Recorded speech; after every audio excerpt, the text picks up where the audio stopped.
Before you hear this story, I ask you just for a few seconds to pause, take a breath, and open your heart. Because this is not just animation. It's not just a story. It's someone's pain, someone's truth told through raw emotion, survival, and silent strength. At Annex Survive and Tell, we bring forgotten voices to life. We animate true life stories filled with pain, struggle, and hope, so the world can feel what statistics never show.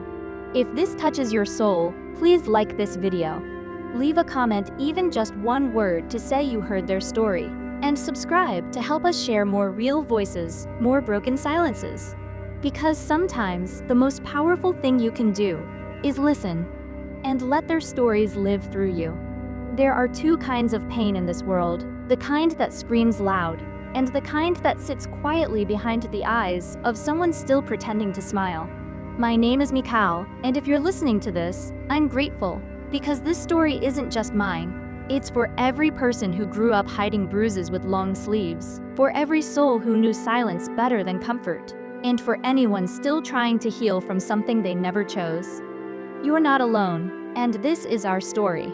I was 7 when I first learned how silence can scream louder than words. The air in our home was thick with tension. You could feel it more than see it. My father would come home in silence, but that silence was never peace. He was a teacher by day, a storm by night. Dinner was often interrupted by his rage, the kind you don't hear in movies. Just the clink of plates and the shattering of a mother's hope.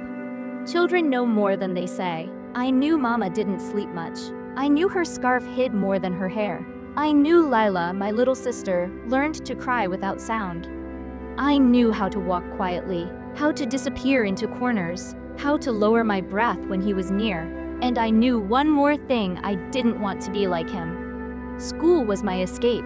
Books became my hiding place. Math made sense. Stories gave me somewhere to go. I dreamed of becoming a teacher one day, just not like him.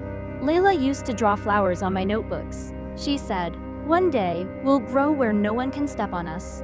One night, I found Mama staring at the wall. She whispered, "Be strong, Mikal. Someday we'll leave."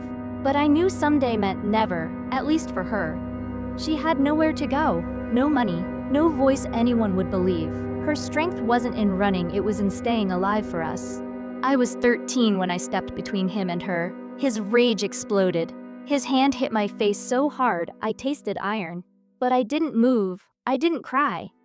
I stood still. For the first time, he looked unsure. And for the first time, I realized I wasn't a girl anymore. I was a wall. That night, I packed 1 shirt, 2 apples, and Mama's old scarf. I took Layla's hand. We left.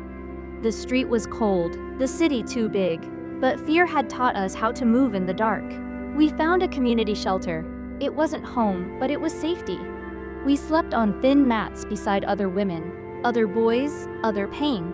There was a girl named Samira who never spoke, a boy who flinched when someone called his name. Pain has many faces, all of them familiar, but slowly we began to share food, then stories, then laughter. One counselor, her name was Raya, gave me a journal. "Write it all," she said, "even the parts you hate." I wrote every night, about fear, about Mama, about the sound of belts and slammed doors, about dreaming of peace. The paper became my confession booth. Lila was struggling, nightmares, bedwetting, silence. So I started writing letters I never gave her.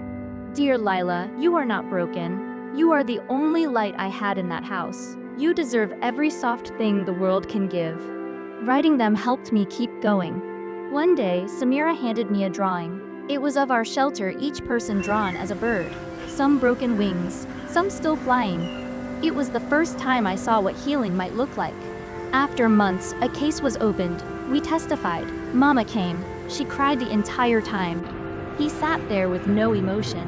But I spoke with all the strength I had saved from every punch, every threat, every night I didn't sleep. He was taken away. Mama was given protection. We moved to a new city. I worked small jobs. Layla started therapy. Mama smiled again, small, tired smiles, but real ones. I saved every coin. I applied for college. And I got in. First day of university, I carried my journal in my bag. I walked into a lecture hall with shaking hands.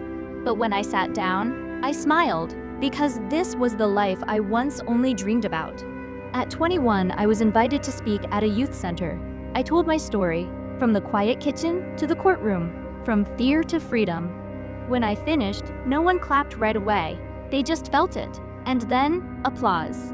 Today, I work with shelters. I read letters from people like me. I meet girls like Lila, mothers like Mama.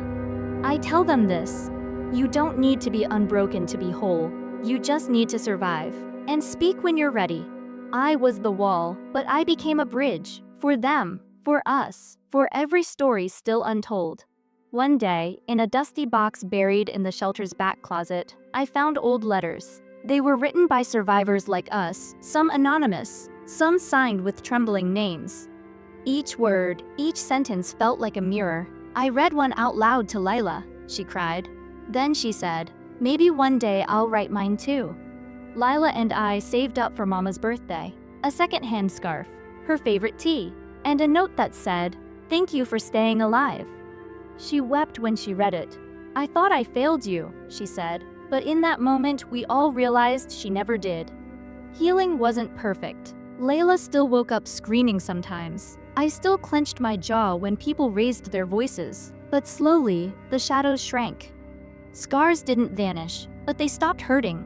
Lila painted a mural at school, a giant heart stitched together with gold. At the center, 3 figures holding hands. It won a local award. She smiled wider than I'd ever seen. "I made our pain beautiful," she said. And she had. It happened during a thunderstorm. Boom, crash, darkness. I couldn't breathe. My chest tightened. But I remembered what Raya once told me. "You're not back there. You're safe now." So I whispered it over and over until the storm passed. One sleepless night, I wrote a letter to my father. "You hurt us, but you don't own our future. I forgive you, not because you deserve it, but because I do." I never sent it, but I burned it the next day, and I felt free. Lila invited me to speak at her school's awareness day. I told the kids, "You don't need to be brave all the time, just once at the right moment." When I finished, a boy came up, eyes wet. He whispered, "My mom cries a lot too." And I knew why I shared. For years, I didn't recognize my reflection, but now I saw a brave woman, not a victim, not a survivor, just Mikal. And that was enough.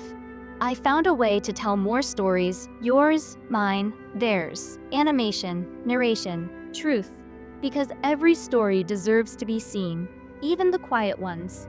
If you're still listening, this last chapter is for you. Whatever you've lived through, survived, or are still living, know this. You are not weak for crying. You are not broken for struggling. You are here, and that is power.